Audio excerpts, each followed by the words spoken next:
안녕하세요. 사연 읽어주는 남녀입니다. 제가 그림을 한 장 들고 나왔는데요. 한번 보시겠어요? 그림 속에 있는 방 참 아늑하고 깨끗하게 정돈된 방이네요. 구독자 여러분들의 방은 어떤 모습인가요? 방은 그 방 주인의 성향을 가장 잘 나타내주는 공간인 것 같네요. 깔끔한 사람들은 방에 먼지 한 톨 없이 깨끗하게 청소하기도 하고, 개성이 넘치는 사람들은 개성적인 소품으로 방을 꾸미기도 하죠. 그런데 그 방이 돼지우리처럼 더럽기만 하다면 어떠시겠어요? 그리고 그 방 주인이 여러분의 아들이라면요? 오늘 구독자 여러분들께 들려드릴 이야기는 사연자분의 막대 먹은 아들 이야기입니다. 그럼 오늘의 이야기 바로 시작해 볼게요. 안녕하세요. 전 70을 눈앞에 두고 있는 여자입니다. 성실한 남편 덕에 평생 크게 돈 걱정 없이 살아온 복 많은 여자예요. 다만 한 가지, 자식 농사만큼은 제대로 짓지 못한 죄 많은 여자이기도 합니다. 누구보다 열심히 사랑하고 키운 아들은 그저 사랑을 베푸는 것만으로는 바로 잡을 수 없는 그런 사람으로 커버렸기 때문입니다. 사실 어디서부터 잘못됐는지는 잘 모르겠어요. 너무 사랑해서였을까요? 그래서 그 사랑이 길거리에서 나뒹구는 돌멩이처럼 무가치하게 느껴진 걸까요? 많은 것을 바라지도 않습니다. 그저 남들처럼 제 부모 생일에 웃으며 밥 한 끼 먹는 그런 사이만 돼도 좋을 텐데요. 이젠 건널 수 없는 다리를 건너버렸으니 그런 소망조차 헛된 것이 되어버렸지만요. 그러기 전까지 아들은 제 모든 것이었습니다. 세상 모든 엄마들처럼요. 결혼을 하고도 한참이나 지나서 저희 부부에게 찾아온 아들은 그 누구보다 많은 축복 속에서 태어난 그런 아이였습니다. 원래부터 손이 귀한 집이었어요. 당장 남편만 해도 2대 독자였거든요. 노심초사 아이를 기다릴 수밖에 없는 처지였답니다. 온갖 노력을 다해도 안 되던 아이가 제 나이 35살에 세상에 태어났을 때만 해도 세상을 다 가진 기분이었답니다. 시댁은 물론이고 친정에서도 저희 아들놈을 위해 갖은 정성을 다 기울인 건 당연했죠.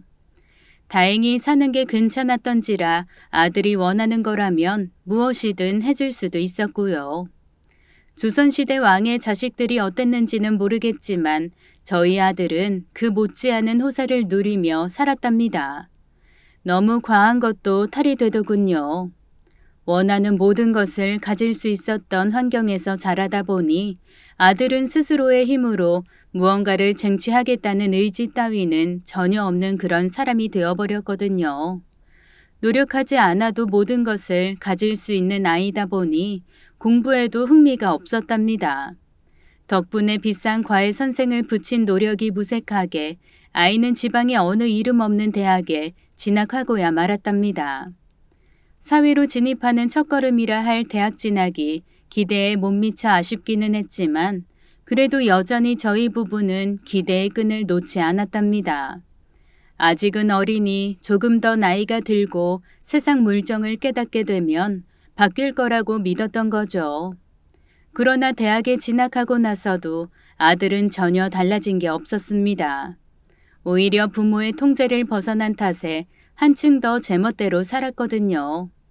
흔히 자취라면 볕도 잘 들지 않는 단칸방 정도를 생각하시겠지만 아들의 자취방은 그런 곳이 아니었습니다. 대학 근처에 있던 평수 넓은 오피스텔을 구해줬거든요. 덕분에 같은 과 친구들의 아지트가 될 정도였답니다. 매일 저녁 아들의 자취방에서 술판이 벌어져 가끔 신고를 당할 정도였답니다. 20살짜리들이 좀 요란하게 놀았겠습니까? 한 번은 경찰서에 끌려가기도 했을 정도였어요. 덕분에 저희가 아들의 대학 생활이 얼마나 엉망이었는지를 알게 되었답니다. 하라는 공부는 안 하고 매일 저녁 친구들과 술 마시기에 급급한 대학 생활을 보다 못한 남편이 특단의 조치를 내린 건 당연했어요. 너 1학년 끝나는 대로 바로 군대 가거라. 왜요? 그냥 최대한 미루면 안 돼요? 황금 같은 청춘을 군대에서 썩히기 싫은데. 아버지, 보니까 이런저런 핑계로 군대 면제받는 방법도 있다는데 그렇게 해주시면 안 돼요? 2년을 아무 일 없이 썩는 거 너무 아깝잖아요. 안 돼. 남자는 군대를 다녀와야 진짜 남자가 되는 거야. 지금처럼 매일 술 먹고 학교도 제대로 안 가는 거야말로 네 청춘 버리는 거야. 그러니 잠만 말고 1학년 마치는 대로 군대 다녀와. 아들이 아무리 제멋대로라고 해도 남편의 말만은 거역하지 않는 아이였답니다. 아무리 툴툴댄다 해도 남편에게만은 순종적인 아이였거든요. 결국 아들은 1학년을 끝내자마자 군대에 입대했습니다. 그 먼 강원도까지 수시로 면회를 다니면서 조금씩 희망을 가지게 되었어요. 아무도 제지할 수 없었던 사회에서의 아들과는 달리 각종 규율과 일정을 통해 단련된 아들이 철이 든 모습을 보여줬기 때문이었어요. 그게 다였습니다. 아들은 전역하기 무섭게 원래대로 돌아가 버렸거든요. 아니, 오히려 그보다 더 나빠졌다고 해야 하겠네요. 복학 이후 아들은 군대에 대한 부담감마저 사라졌으니 그야말로 제멋대로 살았답니다. 그래도 학생으로서 지켜야 할 선이라는 게 있는데 아들은 그것조차 무시했거든요. 용진이 학생 어머님 되시죠? 저 용진이 자취방 주인입니다. 네, 안녕하세요. 저희가 아들 맡겨놓고 신세 많이 지고 있습니다. 제가 뭐 하는 게 있겠습니까? 다름이 아니고요. 학생이 월세를 벌써 2달이나 밀렸습니다. 사정이 있지 싶어 첫 달은 넘겼는데 2달이 되니 연락을 안 드릴 수가 없어서요. 네? 월세를 안 냈다고요? 그럴 리가 없는데. 일단 알겠습니다. 제가 바로 넣어드릴게요. 정말 죄송합니다. 바로 아들에게 전화를 걸었지만 그조차도 받지 않더군요. 결국 그 먼 지방으로 가야만 했습니다. 그렇게 들어간 아들의 자취방은 인간이 사는 곳이라고 하기도 힘든 곳이었습니다. 용진아, 일어나봐. 이게 도대체 무슨 일이니? 몇 번을 흔들어 깨우니 그제야 눈을 뜨더군요. 코를 찌르는 술 냄새를 보니 대충 사정을 알겠더라고요. 엄마? 엄마가 웬일이야? 전화라도 하고 오지. 에이. 귀찮다는 듯 저를 보던 아들을 보니 절로 한숨이 나더라고요. 학교 갈 시간이 한참 지났음에도 술에 절어있는 모습도 그랬지만 무엇보다 쓰레기장을 방불케 하는 집을 보니 안 그럴 수가 없었습니다. 이게 다 뭐야? 청소는 하고 사는 거니? 그리고 저건 또 뭐고? 설마 공부하는 데 필요한 거야? 아들의 방은 공부를 하기 위한 공간이라기보다는 흔히 말하는 PC방 같았습니다. 반짝이는 컴퓨터와 커다란 모니터 2대가 놓여져 있었거든요. 게다가 언제 먹은 것인지도 모를 배달 음식들이 여기저기 뒹굴고 있었답니다. 당장 일어나. 이 냄새 속에서 어떻게 살아? 너 밥은 해먹고 사는 거야? 불과 한 달 전 제가 내려와서 온갖 반찬을 냉장고 가득 채워줬답니다. 그건 어쩌고 배달 음식들만 쌓아둔 건지 창문을 열고 돼지우리처럼 변한 집 정리부터 시작했습니다. 찾아온 용건이 있었지만 일단은 집부터 치워야 했거든요. 집안을 가득 메운 악취를 견딜 수가 없었기 때문이었어요. 반나절 가까이 쓸고 닦고 나서야 비로소 사람 사는 집 꼴이 되었답니다. 너 그거 그만두고 이리 앉아봐. 잠시만. 지금 중요한 시간이야. 이것만 깨고. 너 당장 내려와. 안 된다니까. 지금 안 하면 안 된다고. 고개도 돌리지 않은 채 게임을 하던 아들을 더 참고 지켜볼 인내심이 없었습니다. 코드를 뽑아버렸어요. 엄마 미쳤어? 엄마 때문에 게임 망쳤잖아. 아이씨. 네 아버지 불러올까? 그래야 말 들을 거니? 그제야 아들이 제 앞에 앉더군요. 너 지금 학교가 있을 시간 아니니? 학교도 안 가고 게임만 하고 있는 게 말이 돼? 그리고 너 월세 내라고 준 돈은 어쨌길래 주인 집에서 연락이 와? 에이, 그랬어? 그 아줌마도 참. 때 되면 줄 텐데. 빨리 대답 안 해? 그 돈 어쨌냐고? 이것저것 쓰다 보니 그렇게 됐어. 이것저것이라니? 너 생활비도 따로 줬잖아. 그 돈은 어쩌고 월세에 손을 대? 사실대로 말 안 할 거니? 진짜 아버지한테 전화해? 그런 일로 뭘 아버지를 찾아. 알겠어. 게임하다 보니 살 게 좀 많았어. 됐어? 게임? 그건 컴퓨터로 하는 건데 무슨 돈이 더 필요해? 너 진짜 사실대로 말 안 해? 진짜라니까. 게임 제대로 하려면 사야 할 게 많아. 엄마가 뭘 알아. 사실이었습니다. 컴퓨터 게임 속에서 쓸 물건들을 이것저것 돈을 주고 사들인다더군요. 아무리 그래도 월세를 그런 식으로 썼다니 너무 기가 막혔습니다. 저희가 아들한테 주는 생활비도 다른 아이들보다 풍족하게 주고 있었거든요. 근데 그 돈도 모자라 월세까지 손을 댔다니 기가 막히지 않을 수가 없었답니다. 그래, 그건 그렇다 치자. 근데 너 왜 학교는 안 가? 어제 애들이랑 술 좀 먹었어. 일어나 보니 이미 늦었네. 미안. 내일은 갈게. 너 제대로 학교 다니는 거 맞아? 당연하지. 학생이 학교를 안 가고 뭘 하겠어. 이제 안 그럴게. 월세도 제대로 내고 학교도 꼬박꼬박 나갈 테니까. 엄마는 그만 가. 등을 떠밀다시피 저를 내쫓더군요. 다 큰아들임을 어찌 감당하겠습니까? 그 길로 집으로 돌아왔지만 걱정이 안 될 수가 없었습니다. 계속 저런 식으로 아들을 방치할 수 없다 싶었기 때문이었어요. 결국 남편에게 그간의 사정을 이야기했답니다. 월세를 안 냈다고? 당신 용진이한테 다녀온다는 게 그것 때문이었어? 그런 일이 있었으면 나한테 진작 말을 했어야지. 왜 그랬대? 아니지. 가서 보니 어때? 그놈 제대로 사는 것 같았어? 쉽게 입이 안 떨어지더라고요. 남편 성격에 제가 본 걸 그대로 알게 되면 발칵 뒤집힐 게 뻔했기 때문이었어요. 남편도 누구 못지않게 아들을 아낀 건 맞아요. 그러던 남편이 조금씩 아들에 대한 실망을 쌓아가면서부터 아들을 대하는 태도가 많이 달라졌답니다. 그렇다고 아들을 사랑하지 않았다는 뜻은 아니에요. 다만 너무 오냐오냐하며 키운 아들의 상태가 정상적이지 않다는 걸 깨달으면서부터 엄격한 아빠가 된 정도였답니다. 안 봐도 알겠네. 보나마나 술 먹고 게임하느라 정신 없었겠지. 그놈 학교도 안 갔지? 감추지 말고 얘기해. 그게 용진이 놈 위하는 게 아니라는 거 알잖아. 제가 본 것들을 숨김없이 이야기했습니다. 이야기를 들은 남편이 그러더군요. 그놈 학교 다니는 거 맞아? 학교 다니는 놈이 그렇게 산다고? 설마 지 말대로 전날 술 먹어서 안 간 거겠지. 아무리 그래도 등록금도 다 가져갔는데. 아니야. 아무래도 이상해. 컴퓨터랑 모니터 못 보던 거였다면서.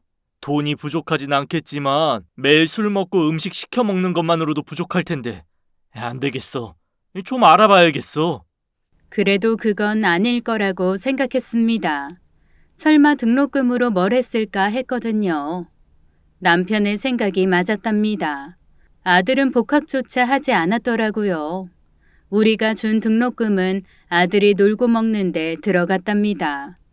사실을 알고 노발대발한 남편이 아들을 불러 올린 건 당연했죠. 네가 정신이 있는 놈이야? 이 등록금 줬더니 복학을 안 했다고? 아버지 죄송해요. 이번 학기만 쉬고 다음 학기부터 다니려고 했어요. 군대 갔다 왔더니 달라진 것도 많고 해서 준비 제대로 해서 공부하려고요. 공부? 그런 정신머리로 공부를 한들 제대로 될 리가 없지. 너 당장 서울로 와. 학교 그만두고 내 밑에서 일 배워. 아버지, 요새 대학도 안 나오고 어떻게 살아요? 죄송해요. 한 번만 용서해 주세요. 저 진짜 열심히 할게요. 아들이 간청을 했지만 남편의 생각은 변함이 없었습니다. 이미 여러 차례 실망을 한 뒤였던지라 남편은 아들이 공부를 할 제목이 못 된다고 판단했거든요. 언제나 그랬듯 아들은 자신이 매달리면 부탁을 들어줄 거라 생각했지만 그때만은 안 됐답니다. 결국 아들은 대학을 중도 포기하고 남편의 회사에 들어가 일을 해야 했습니다. 생전 처음으로 고된 일을 하자니 죽을 맛이었을 겁니다. 남편이 운영하는 회사가 물류 회사였거든요. 하루 종일 몸을 써서 짐을 날라야 하는 일이었죠. 그렇다고 수백 명이 일하는 그런 큰 회사는 아니에요. 남편까지 다 해서 대여섯이 일하는 회사니까요. 지역을 커버하는 그런 회사랍니다. 그러니 누구 하나 게으름을 부릴 수가 없는 곳이었죠. 남편이 사장이긴 해도 가장 앞서서 움직이는 그런 사람이었어요. 많이 바쁠 땐 저도 나가서 수시로 손을 거들기도 했고요. 진짜 화장실 갈잠 내기도 어려운 곳이랍니다. 그러니 오죽 고됐겠습니까? 평생 그런 일은 해본 적도 해볼 생각도 없는 일이었죠. 첫날 일을 다녀오고 나서 아들이 죽는 소리를 하더군요. 나 죽을 것 같아. 나 파스 좀. 그래 거기. 엄마가 아버지한테 잘 말해서 나 다시 대학 다니게 해주면 안 돼? 나 이번에는 진짜 열심히 공부할게. 네 아버지가 한 번 한다면 하는 사람인 거 알지? 그동안 네가 남들보다 훨씬 풍족하게 산 이유가 뭐라고 생각해? 네가 하루 일하고 죽는 소리 하는 그 일을 누구보다 앞장서 한 사람이야. 넌 그렇게 벌어서 대준 돈으로 막 살았던 거고 엄마도 너 못 도와줘. 진짜로 대학을 다시 가고 싶으면 네가 변한 모습을 아버지한테 보여줘봐. 그러면 네 아버지 생각이 달라질지도 모르지. 허튼 말이 아니었습니다. 정말로 남편은 그런 생각을 했거든요. 사회가 얼마나 힘든 곳인지를 절실하게 깨닫고 돈의 가치를 이해하는 모습을 보이면 다시 대학을 다니게 할 거라고도 말했고요. 근데 아들은 그럴 의지조차 없었답니다. 다음 날 아침 남편이 일찍 출근한 뒤에도 아들은 출근 준비를 하지 않았답니다. 너 출근 안 해? 아버진 새벽같이 나갔어. 빨리 준비해서 가. 안 되겠어. 나도 그러고 싶은데 몸이 말을 안 들어. 미안한데 오늘만 봐줘. 너무 한심했습니다. 한편으론 걱정도 됐고요. 아들이 출근하지 않은 걸 알면 남편이 어찌 나올 거란 건 분명했으니까요. 역시나 그랬습니다. 점심 무렵 전화도 없이 남편이 집에 왔거든요. 오자마자 아들을 찾은 건 당연했고요. 너 당장 출근 안 해? 겨우 하루 일하고 엄살이 말이 돼? 내 분명히 말했다. 이게 너한테 주는 마지막 기회야. 알아서 해.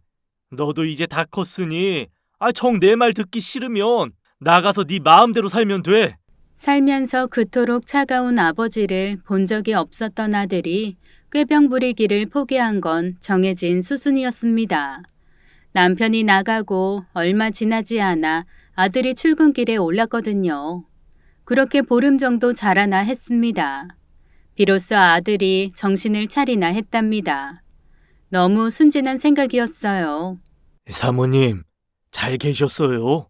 요새는 얼굴 뵙기가 힘듭니다. 회사에 김 부장이 전화를 해왔더라고요. 김 부장은 저희 회사의 창업공신 같은 사람이었어요. 남편이 예전에 일반 회사 다닐 때 남편의 부사수였던 사람이었죠. 남편보다 3살 어린 김 부장은 남편이 독립선언을 하고 회사를 차리자 바로 합류했답니다. 남편이라면 자기가 믿고 일할 수 있다면서요. 그런 사람이니 남편 역시 모든 것을 믿고 의지하는 이였답니다. 저도 그렇게 생각하고요. 부장님이 고생 많으세요. 요새 용진이 가르치시느라 고생 많으시죠? 안 그래도 그것 때문에 전화드렸어요. 저녁에 저 좀 뵐 수 있을까요? 괜히 불안하대요. 김 부장이 남편도 아닌 제게 용진이 이야기를 하겠다니 좀 겁나더라고요. 역시나 그랬습니다. 용진이가 좀 그래요. 사장님 계실 때는 그래도 일하는 신용이라도 하는데, 사장님만 안 계시면 너무 엉망이에요. 부장님이 좀 혼내주시면 안 될까요? 자식 가르친다 생각하시고요. 저도 그러고 싶어요. 근데 제 말도 안 들어요. 더 심각한 건요. 너무 기가 차더라고요. 글쎄 아들놈이 소위 말하는 갑질을 한답니다. 자기가 사장 아들이니 말 안 들으면 자를 거라고 협박까지 한다는 거였어요. 지난번에 주 과장이 용진이한테 뭐 좀 하라고 시켰나 봐요. 전 다른 일 때문에 미처 몰랐어요. 사실 그렇게 어려운 것도 아니었거든요. 근데 용진이가 막 화를 내더라고요. 감히 누구한테 그런 잡일을 시키냐면서요. 설마 텃세 부리는 거냐고 막 화를 냈어요. 주 과장이 당황해서 뭐라고 그러니까 용진이가 당장 자를 거라면서 화를 내지 뭡니까? 아시겠지만 주 과장이 저희 회사에서 7년을 일한 놈이거든요. 순한 놈이라 텃세 부릴 놈도 아니고 게다가 용진이가 사장님 아들인 걸 아는데 그럴 리가 없잖아요. 제가 나서서 무마시키긴 했는데 좀 걱정이 돼요. 말하는 기색을 보니 순화시켰던 게 분명해요. 아마 훨씬 심한 말을 했지 싶더라고요. 그게 아니라면 김 부장이 저를 찾아와서 이럴 사람이 아니거든요. 이런 일이 처음이 아닌 거죠? 부장님이 저한테 이런 말 하시는 거 보면. 그쵸? 죄송합니다. 제가 잘 처리해야 하는데 쉽지가 않네요. 사장님한테 말씀드리면 난리 날 게 뻔해서요.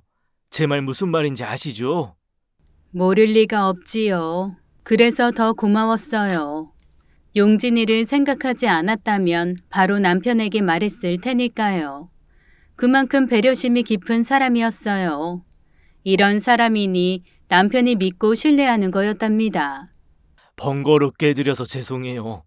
그래도 용진이가 사장님 일 잘 배우면 좋겠다 싶어서요. 사모님이 용진이 앉혀놓고 이야기를 좀 잘해주세요. 남편 몰래 용진이를 다독이라는 김 부장의 부탁을 충실히 따랐답니다. 다 지 잘 되라고 하는 얘기였으니까요. 당연한 거 아니야. 내가 사장 아들인데 내가 자기들보다 높은데 그걸 모르고 기어오르면 밟아줘야지. 근데 엄마가 그 일을 어떻게 알아? 설마 김 부장이 일러 바친 거야? 이 사람 진짜 정신 못 차리네. 너 무슨 말을 그렇게 해? 김 부장님이 누군지 알아? 네 아버지가 제일 믿는 사람이야. 누구보다 우리 회사 위하는 사람한테 지금 말하는 게 그게 뭐야?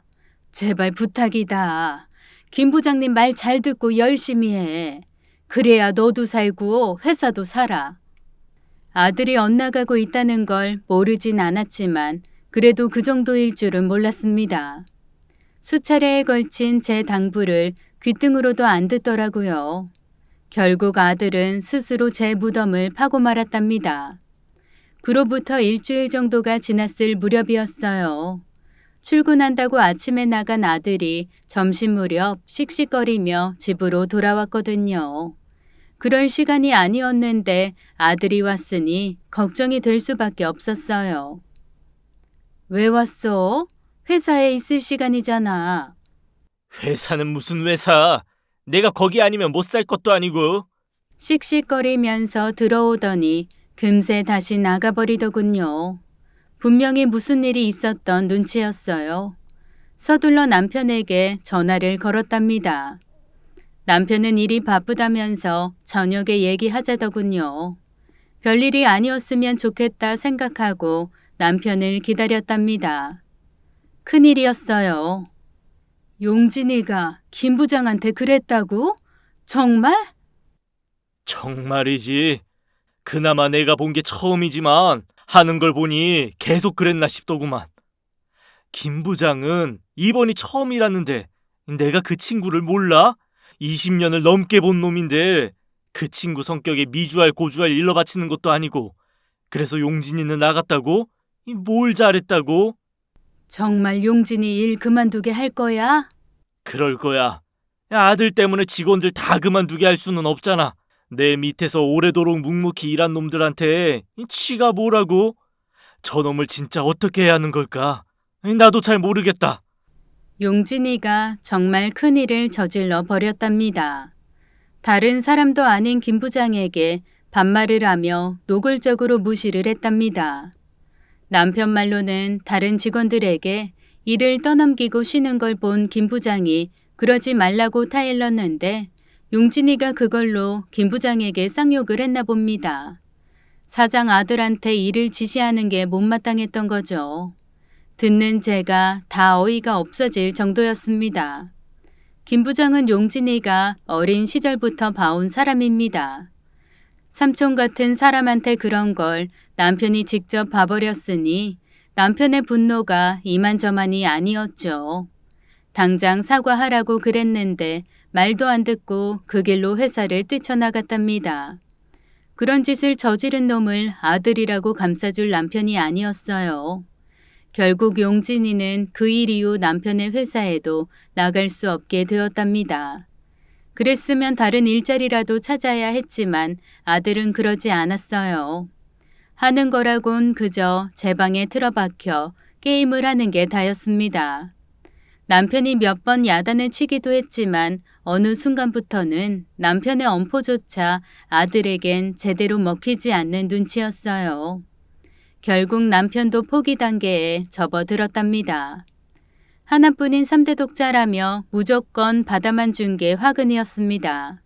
아무리 못난 놈이라 해도 자식이니 어떻게든 인간 구실을 하게 만들려던 시도가 무색해질 그 즈음이었습니다. 어느 날 아들이 여자 하나를 데리고 왔어요. 이 아가씨는 누구니? 나랑 결혼하래. 뭐라고? 결혼이라니? 너 저 아가씨 먹여 살릴 수는 있어? 직장도 없는 놈이 결혼이라니 그게 말이 된다고 생각해? 엄마 말 맞다.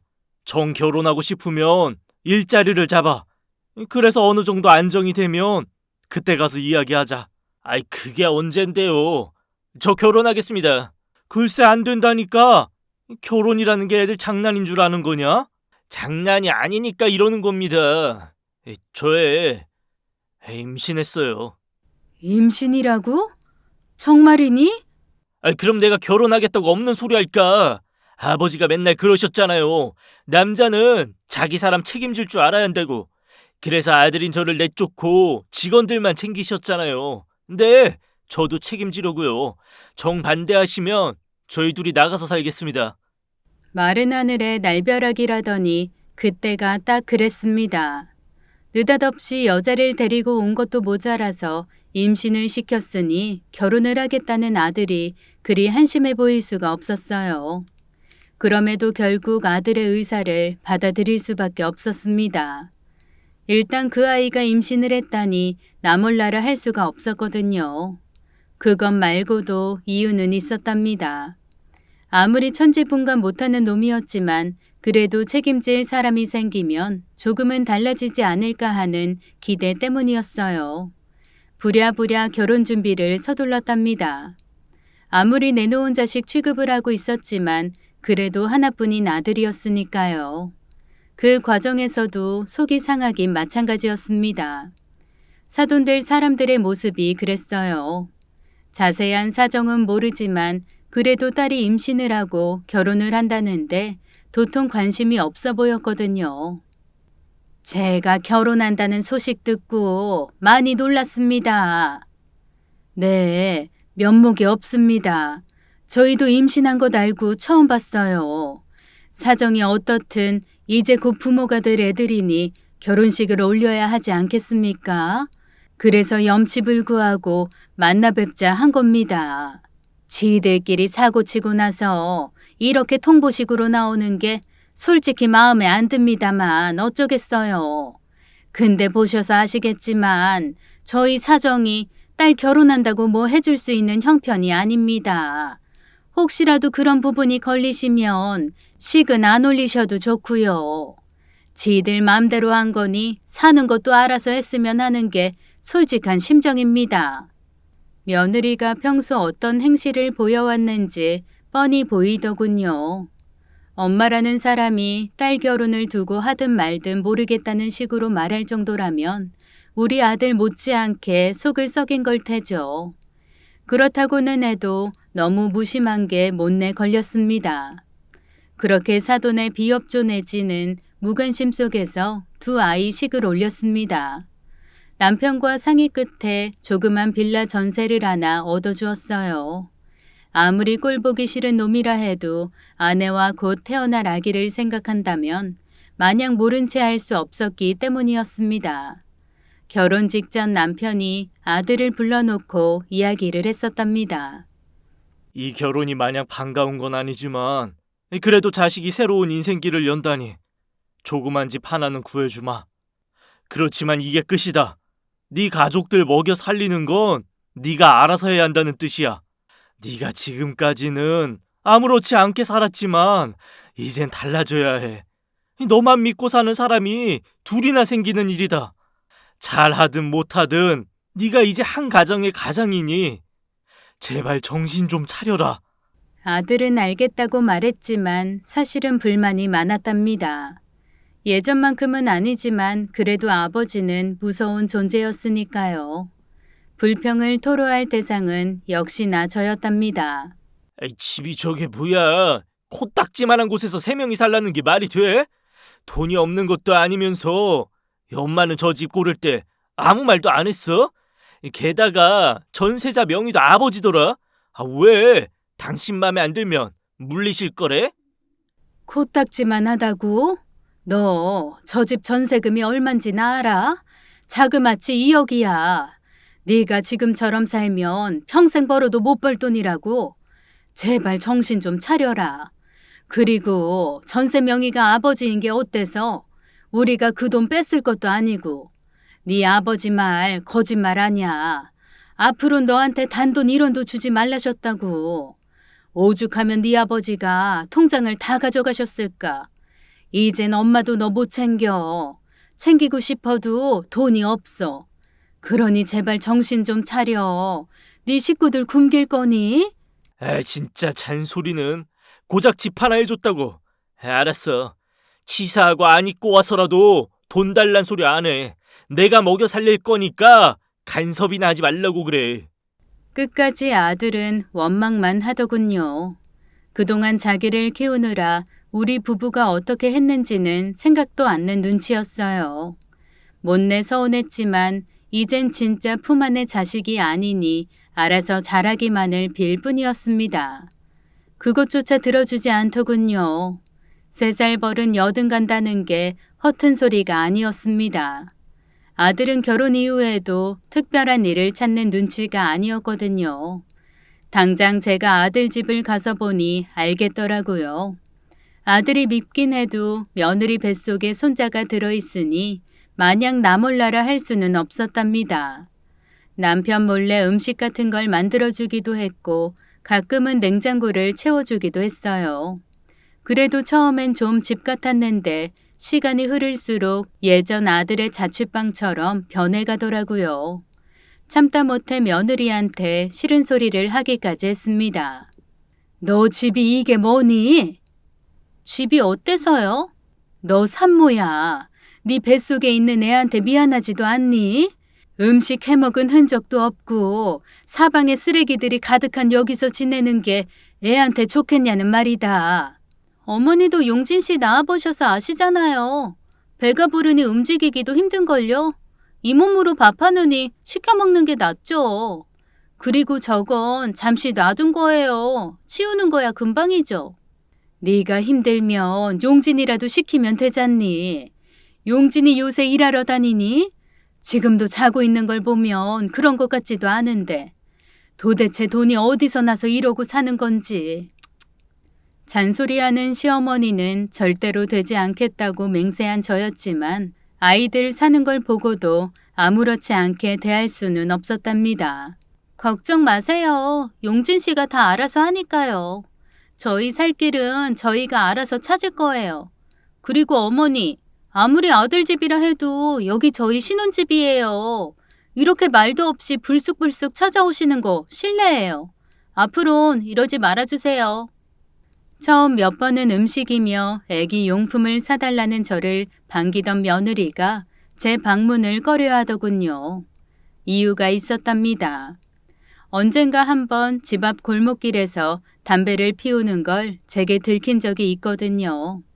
너무 놀라서 혼쭐을 냈답니다. 담배를 피우는 게 꼭 나쁘다고 할 건 아니지만 그래도 산모가 그러는 건 말이 안 되니까요. 문득 안싸돈이 떠오르대요. 얼마나 말썽을 부렸으면 딸을 외면했을까 싶었는데 며느리가 임신 중에도 담배를 피우는 걸 보니 안싸돈 마음이 대충은 짐작이 가더군요. 아무튼 그 일 이후 며느리는 제 방문이 달갑지 않아진 게 분명했습니다. 오지 말라는데 싫다는데 계속 가야 할 이유는 없었죠. 그 일 이후로는 저도 발을 끈다시피 했습니다. 남들처럼 나날이 커가는 손자를 맞이할 준비를 도울 수도 없게 된 거죠. 그렇게 5달이 흘러 저희 부부가 할아버지 할머니가 되었답니다. 아이고, 저거 예쁜 거 좀 봐. 아니, 누굴 닮은 거지? 어머님 닮은 것 같기도 하고. 그래, 며느라기는 괜찮고? 괜찮아. 이제 너도 부모가 되었으니 진짜 열심히 살아야 한다. 알았어. 오늘 같은 날까지 잔소리를 해야 돼? 이놈이 말하는 거하고는 네 엄마가 걱정되니 하는 소리지. 요새 일은 하고 있는 거지? 네, 하고 있어요. 그러니 신경 안 써도 돼요. 크게 믿음이 간 건 아니지만 일을 하고 있을 거라고 생각했어요. 모아둔 돈 한 푼 없는 놈이 몇 달간 일도 안 하고 먹고 살 순 없었을 테니까요. 조금 불안하긴 했지만 남편 말 들은 걸 잘했다고 생각했어요. 돈 나올 구석이 없으면 일을 할 수밖에 없는 거니까요. 아들은 끝까지 부모의 기대를 외면한 놈이었어요. 그걸 왜 몰랐을까요? 등록금과 월세를 야금야금 뺏은 놈이었는데 말입니다. 우연히 집주인을 만나지 않았다면 까맣게 모르고 있었을 겁니다. 주말 성당에서 기도를 드리고 나오는데 누가 절 부르더군요. 돌아보니 베로니카 자매였습니다. 성당에서 만나 알게 된 사이였어요. 그리고 저희 아들 집의 주인이기도 했습니다. 아들 집을 구할 때 마침 그 사람이 전세를 내놓는다길래 이야기를 해서 성사된 거였거든요. 세실리아 자매님, 오랜만에 뵙습니다. 그러게요. 요새 성당에 안 나오셔서 무슨 바쁜 일이라도 있나 했어요. 부산 사는 딸이 얼마 전에 몸을 풀었어요. 그래서 딸 뒷바라지 하다 보니 그리 됐네요. 아이고, 축하할 일이네. 그래, 따님은 건강하시죠? 네, 손자눈 보는 게 왜 그리 좋은지 마음 같아선 계속 있고 싶었는데 그래도 그러면 안 되지 싶어서 다시 올라왔어요. 잘하셨어요. 부산이야 비행기 타면 금방인데요. 참, 자매님, 아드님은 손녀 보셨다면서요? 네, 제가 고슴도치라 그런지 마냥 예쁘더라고요. 누가 할머니 아니랄까봐 저희 둘 다 그러네요. 참, 그리고 아드님 요새 사업이 좀 힘드신가 보더라고요. 알고 계시죠? 사업이라뇨? 아유, 모르셨구나. 아드님이 무슨 사업을 시작하신 것 같더라고요. 그걸 어떻게 하셨대요?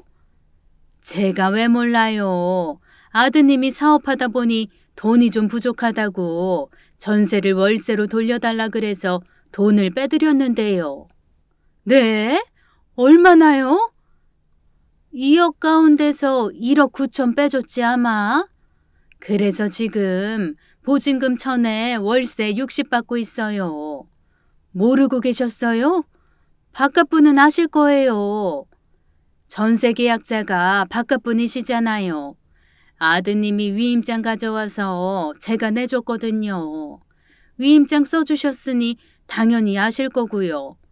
말씀 못 들으셨어요? 아니, 그건 아니고 듣긴 했는데 깜빡했네요. 금시 초문이었습니다. 아들이 전세금을 빼서 사업을 한다는 것도 몰랐고 그걸 남편이 허락해줬다는 것도 들은 적이 없었거든요. 사실 이해가 가질 않았습니다. 남편이 그럴 리가 없다고 생각했거든요. 근데 위임장을 써주었다고 했으니 사실이라고 생각했어요. 위임장이라니? 아니 그게 무슨 소리야? 내가 무슨 위임장을 써줘? 당신 잘못 들은 거 아니야? 아니야. 분명히 그 여자가 그랬어. 당신이 위임장 써줘서 그거 보고 전세금 빼줬다고. 진짜 그런 적 없어? 당연히 아니지. 그 놈이 무슨 사업을 한다고? 지 돈으로 한다고 해도 말렸을 텐데. 그럼 그 돈은 어디 쓰려고 그런 걸까? 그 많은 돈을. 어디 썼겠지. 일도 안 하면서 생활비는 어디서 나오냐고. 진짜 우리가 자식을 망치는구나. 내 이놈을 당장. 어쩌려고. 어쩌긴 뭘 어째. 당장 돈 다 토해내게 해야지. 그럼 애들은 뭘 먹고 살아? 어떻게든 먹고 살겠지. 당신 내 말 똑똑히 들어. 우리가 불쌍하다고 이것저것 해준 게 결국 그 놈을 이리 만든 거야. 이번에 진짜 맘 독하게 먹어야 돼.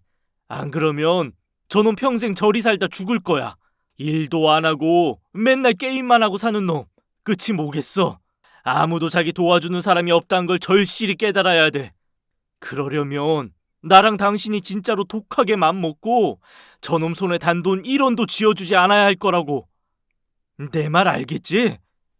남편의 말 그 어디에도 틀린 구석이 없었습니다.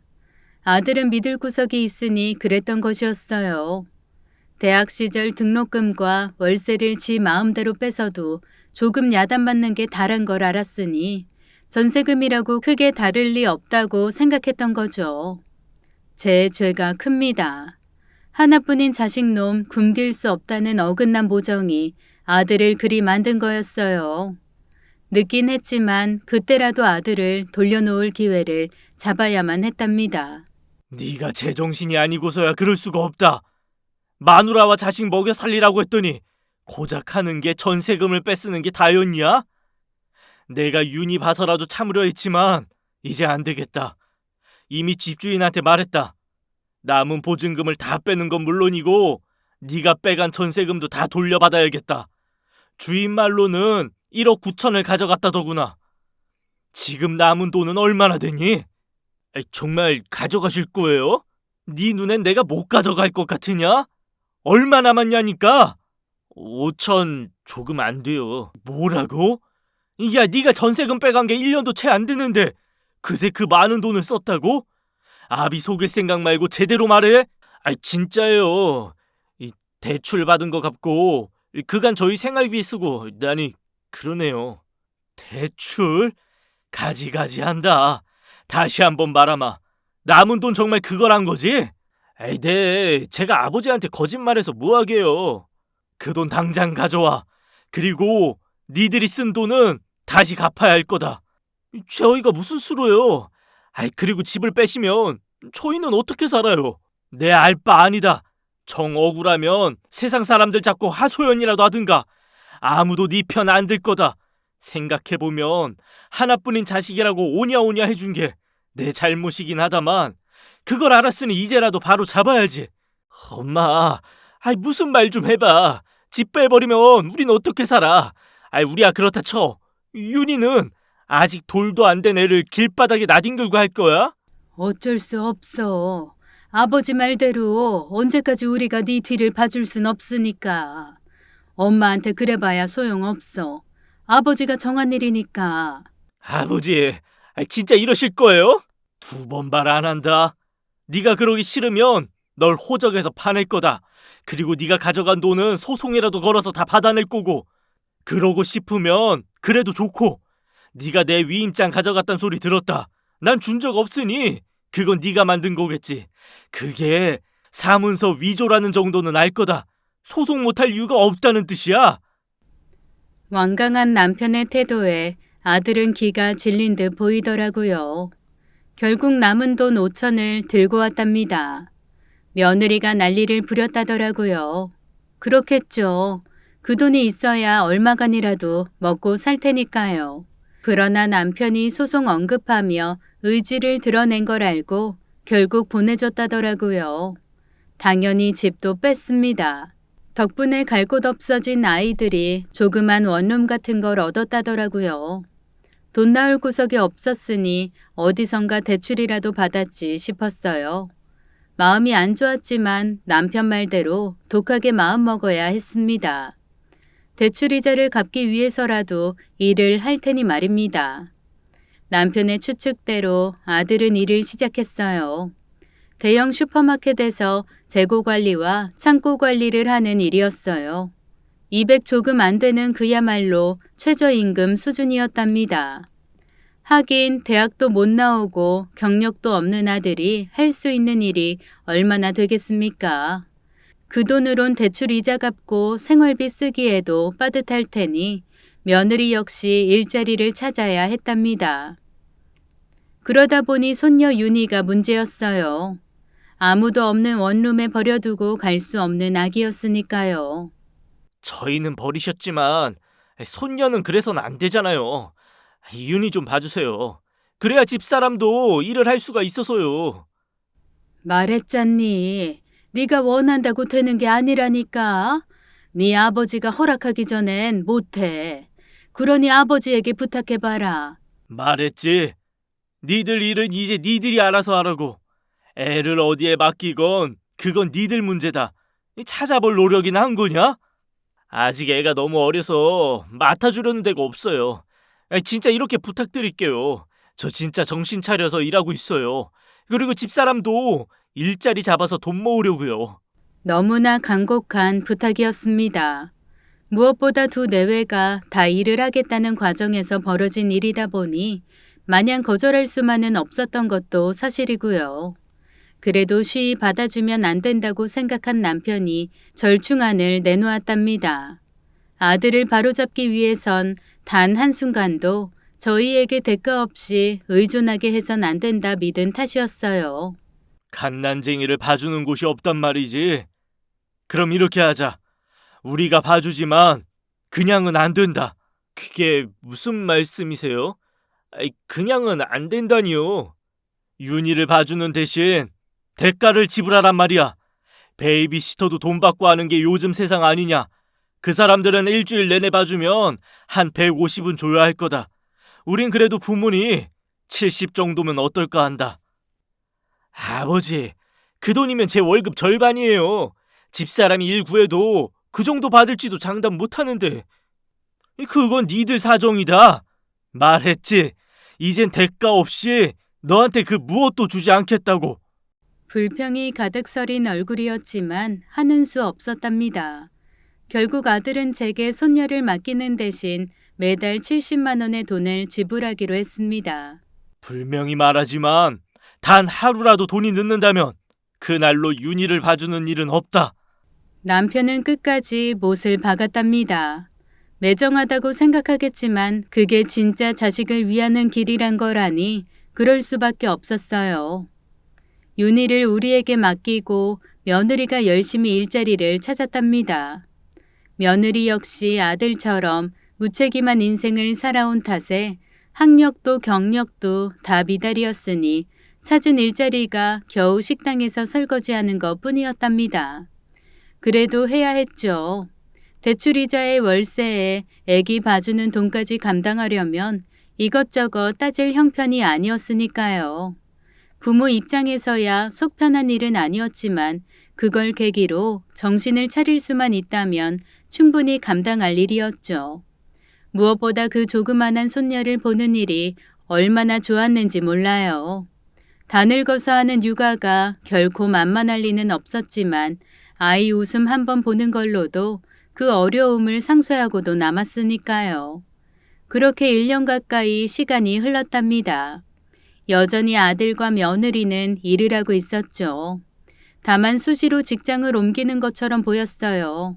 여전히 아들이 정신을 못 차렸단 증거처럼 보이더라고요. 듣자 하니 처음 일했던 슈퍼에선 같이 일하는 사람들과도 사이가 안 좋았답니다. 아들이 수시로 꾀를 부리고 이런저런 핑계를 대며 일을 소홀히 한 결과였어요. 아들의 성향으로 보면 충분히 그러고도 남았을 겁니다. 그런 얘기를 들을 때마다 스스로가 그리 미울 수가 없었습니다. 아들의 독립심을 길러주지 못한 장본인이 바로 저니까요. 그래도 마지막 희망만은 잃지 않았습니다.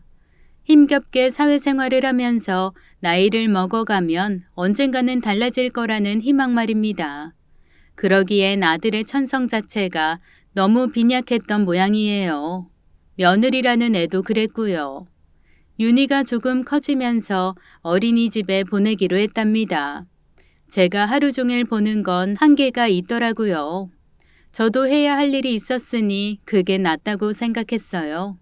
물론 어린이집 원비는 저희가 받는 돈으로 감당하면 됐답니다. 설령 그게 넘는다 해도 상관없었어요.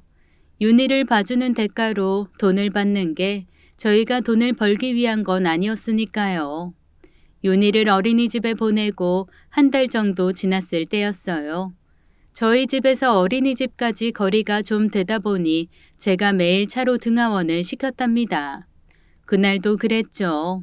어린이집에 거의 다 왔을 무렵 골목으로 진입하던 제 차를 다른 차가 들이받는 사건이 생겼어요. 옆 골목에서 나온 차가 미처 제 차를 보지 못하고 운전석을 들이받았답니다. 그나마 다행인 건 운전석 쪽을 부딪힌 거였어요. 골목 사고치고는 꽤 많이 다쳤지만 조수석 뒷자리에 있던 윤희는 거의 타격이 없었거든요. 알고 보니 그 운전자가 간밤에 마신 술이 채 깨지도 않은 채 운전을 하다가 사고를 낸 거였어요. 경찰 조사 결과 음주운전에 해당하는 수치였다더라고요.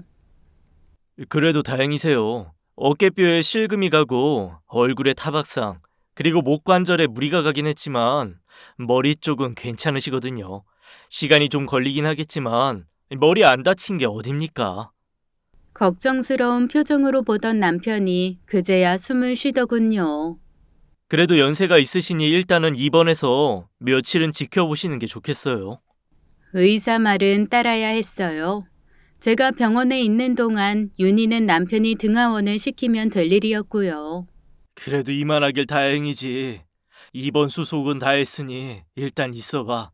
나 집에 가서 당신 물건이랑 좀 챙겨올게. 윤희는? 아니 몇 번을 말해. 윤희는 아무 이상 없다니까. 아니 그거 말고 애 어린이집은 데려다 줘야 하는데 이 정도면 운전은 가능하지 않을까? 이 사람이 큰일 날 소리를 왜 해? 의사가 며칠 입원하랬잖아. 윤희는 걱정 마. 내가 데려다 주면 돼. 회사는 어쩌고? 윤희 데려다 주고 데려오는데 얼마나 시간 걸린다고. 그리고 나 없어도 김 부장이 알아서 다 하니 당신은 신경 쓰지 마. 금방 갔다 올게. 남편이 이것저것 챙긴다며 집에 간 사이 아들 내외가 병실에 찾아왔답니다. 아무래도 남편이 연락한 거겠죠. 사이가 소원해지긴 했지만 그래도 부모 자식이니 걱정이 안 될 수가 없었던 거라고 생각했습니다. 정말로 순진한 생각이었어요. 환자복을 입은 절 보고 대뜸 하는 말이 그 증거였어요. 윤희는요? 네 아버지가 말씀 안 하시디? 윤희는 아무 이상 없어. 지금 네 아버지가 보고 계셔. 어머니는 진짜 뭐 하시는 거예요? 무슨 정신머리로 그러시냐고요. 좀 많이 서운하더라고요. 명색이 시어머니라는 사람이 다쳤는데 말만이라도 제 안부를 먼저 물어야 하는 거 아닐까 했거든요.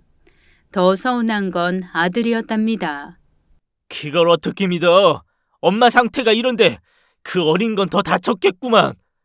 운전석 옆을 받아서 윤희랑은 상관없다니까. 더 조심했어야죠. 그냥 봐주는 것도 아니고 돈 받고 하는 거면서. 다른 사람이 그랬으면 손해배상을 청구하더라도 100번은 더 했겠네. 너 지금 그게 무슨 소리냐? 며느리란 게 어떻게 그렇게 말을 해?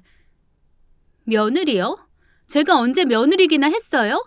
제가 며느리라고 생각하셨으면 애 봐준다고 돈 달라 그러지도 말아야죠.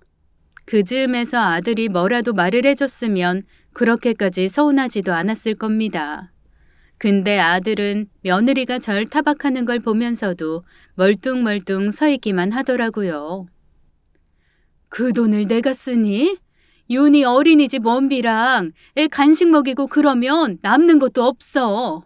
남는 게 없어요? 그래서 많이 서운하셨겠네요. 거 봐요. 진짜로 돈 벌 생각이었으니 그런 말이 나오죠. 아들 며느리 등골 빼먹을 궁리하느라 고생이 많으세요. 누가 봐도 비꼬는 기색이 역력한 말투였어요. 너 지금 그게 시어미한테 할 소리냐? 어디서 버릇없이... 엄마, 왜 그래? 저 사람이 무슨 버릇이 없어. 잘못은 엄마가 했으면서 왜 멀쩡한 사람을 잡아잡긴? 아들이 그러자 며느리가 더 기세 등등해지더군요. 내가 아까 말했죠? 다른 사람이었으면 손해배상감이라고. 진짜 그래 볼까요? 그게 싫으면 입 닥치세요. 점점 수위를 높여가더라고요. 며느리 눈엔 제가 시어머니라는 인식이 조금도 없어 보였습니다. 세상에 어떤 며느리가 시어머니한테 닥치라는 말을 할 수가 있겠어요. 너무 분해서 손이 다 떨리더군요. 입을 닥치라니. 아무리 배운 게 없어도 그렇게 말을 하면 안 되지. 안 되긴 뭐가 안 돼. 뭐 배운 게 없다고? 내가 진짜 못 배운 게 뭔지 보여줘? 되들다 못해 아예 반말조로 나오더군요. 그 와중에도 아들은 며느리를 제지할 생각이 없어 보이더군요. 그래, 어디 한번 보자. 어떻게 하려고 그러는 건지. 아이고, 내가 못할 줄 아나 보지? 진짜 제대로 당해봐야 정신 차리지. 해보라니까. 지금 생각해도 유치하지만 저도 너무 분했으니 그렇게 행동을 하게 되더라고요.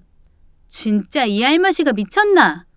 갑자기 며느리의 손이 제 머리채를 휘어잡지 뭡니까? 믿기지 않아서 멍하니 그 손길에 제 머리채가 흔들리는 걸 지켜만 봤답니다. 그때였어요. 당장 그 손 못 놔? 아무리 인간 말종이라고 해도 세상에 며느리가 시어미 머리채 잡는 건 보도 듣도 못했다. 집에 다녀온 남편이 병실을 들어서다 목격한 장면에 기겁을 했답니다. 그리고 놀라움은 곧 분노로 바뀌었어요. 넌 아들이라는 놈이 그걸 보고만 있어? 네 엄마가 널 어떻게 키웠는데? 그리고 넌 어디서 배워먹어서 이 모양이야? 이 감히 누굴? 남편이 며느리의 손목을 잡아채자 며느리가 비명을 지르더군요. 아파요, 나요. 나 경찰에 신고할 거예요. 신고? 해라. 네가 내 마누라 머리 잡은 것부터 시작해서 하나씩 다 짚어줄 테니 네까짓 게 뭐라고 내 마누라를 때려? 내가 니들을 가만 놔둘 성 싶으냐? 자기 뭐해? 이 영감손 빨리 떼지 않고. 며느리가 남편에게 다급한 구조 신호를 보냈지만 애당초 가능한 일이 아니었답니다. 남편이 70 가까이 되긴 했지만 평생 몸을 쓰며 살아온 사람이었어요. 근력만큼은 웬만한 청년 부럽지 않은 사람이었는데 아들 힘으로 감당이 될 리가 없었죠. 게다가 아들이 아무리 되바라졌다 해도 제 아버지만큼은 무서운 놈이었으니 그럴 수가 없었죠. 한바탕 실랑이 끝에 두 놈은 기가 죽어 구석에 서 있어야만 했습니다. 여전히 남편은 분이 풀리지 않은 얼굴이었어요. 너희 같은 것들을 두 번 다시 자식이라고 받아줄 생각은 없다. 내 이 자리에서 분명히 말하지만 무슨 수를 써서라도 부모 자식 인연 끊을 거다. 그리고 당신 그 통장 당장 해약해. 통장이라니? 무슨 통장 말하는 거야? 무슨 통장은 저놈 주겠다고 매달 100만 원씩 들어놓은 그 적금 통장이지. 당신이 그걸 어떻게 알아? 너무 놀랐어요. 사실 제가 남편 몰래 매달 100만 원씩 적금을 붓고 있었거든요. 아들이 태어났을 때부터 부은 거니 벌써 30년 가까이 된 통장이었습니다. 내가 모를 줄 알았어.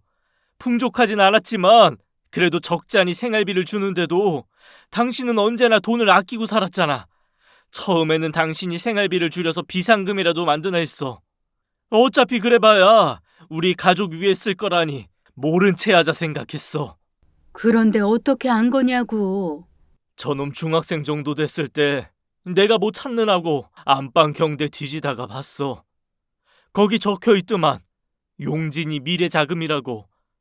좀 놀랐지만 당신한테 저놈이 얼마나 애틋한지 아니. 이해 안 될 것도 아니었지. 그 돈이 없어도 우리 사는데 아무 문제도 없고. 그래서 모른 체 했어. 지금이면 한 5억 가까이 되겠지. 이제 그만해.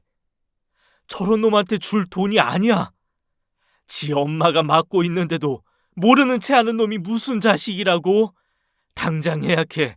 안 그러면 나 진짜 당신이랑 안 살 거니까. 내 말 거짓말 아닌 거 알지? 남편을 누구보다 잘 알고 있답니다. 당장 분에 받쳐서 하는 말이 아니었어요. 안타깝긴 했지만 남편 말을 받아들여야만 했습니다. 아들은 이미 제게 자식으로서의 의미를 잃어버린 존재였으니까요. 정말이야? 5억? 아이, 그런 거였으면 말을 하지. 말을 하면 그럼 잘할 거였니? 저 애가 내 머리채 잡게 놔두지도 않고? 아니야. 아이, 내가 놀래서 그랬어. 아버지 안 오셨으면 내가 말렸을 거야. 아이, 뭐해 넌? 빨리 죄송하다고 안 그러고. 하지 마라. 죄송할 게 뭐 있다고. 저의 말대로 난 돈 받고 애 봐주는 사람일 뿐인데 절대로 죄송하다고 말하지 마. 그리고 니들 말대로 난 애 봐줄 자격 없으니 당장 애 데려가고 아버지 말대로 두 번 다시 보지 말고 살자. 얼굴 본들 감정만 상하는 사이가 뭐 좋은 일이라고. 여보, 쟤들 내보내요. 아들이 사정을 하더군요. 그제야 상황 파악이 된 며느리라는 애도 연신 죄송하다고 했지만 그게 진짜 죄송해서 그런 게 아니란 걸 모르지 않았답니다. 당장 눈앞에서 5억이 날아가니 급해서 그런 거였으니까요. 빌고 사정하고 눈물을 흘리기만 하면 5억을 움켜잡을 수 있으니 뭔들 못했겠습니까? 5억이 아니라 단돈 몇천이었다고 해도 그러고도 남을 애들이었어요.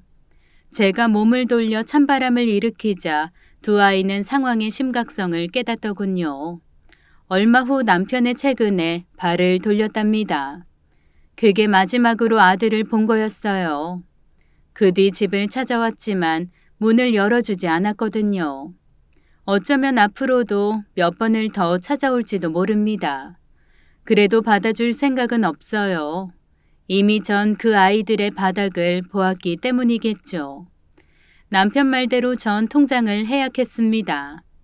은행 직원이 너무 아깝다며 말릴 정도였어요. 자기 지점에서 30년 가까이 적금을 유지한 유일한 분이시라면서요. 그만큼 제가 아들을 사랑했다는 증거였죠.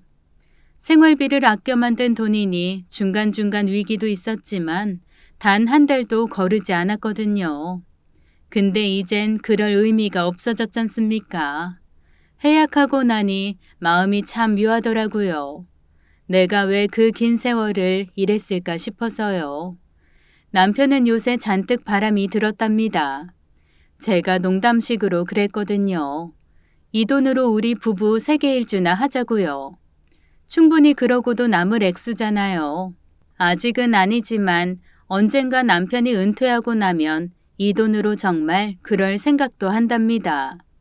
중요한 건 아들을 위해서 쓰진 않을 거란 사실이에요.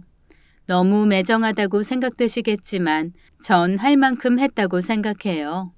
어쩌면 그래서 아들이 잘못된 건지도 모르고요. 이젠 그러지 않을 겁니다. 남편 말대로 자식과의 인연이 끊어진 지금이지만 그래도 전 아들놈이 정신 차려서 제 가족 잘 건사하며 살아가 달라고 기도하고 있습니다. 우리는 우리대로 아들은 아들대로 잘 사는 거죠. 아쉽지만 그 정도 결말만 되어도 만족할 것 같습니다. 오늘의 이야기 잘 들으셨나요?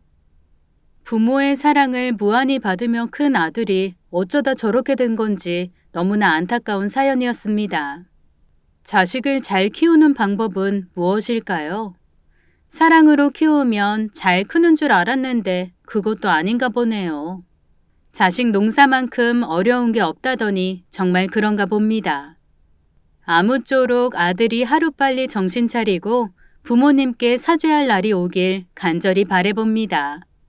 그럼 오늘의 이야기는 여기까지였습니다. 저희는 다음 이야기로 다시 찾아뵐게요.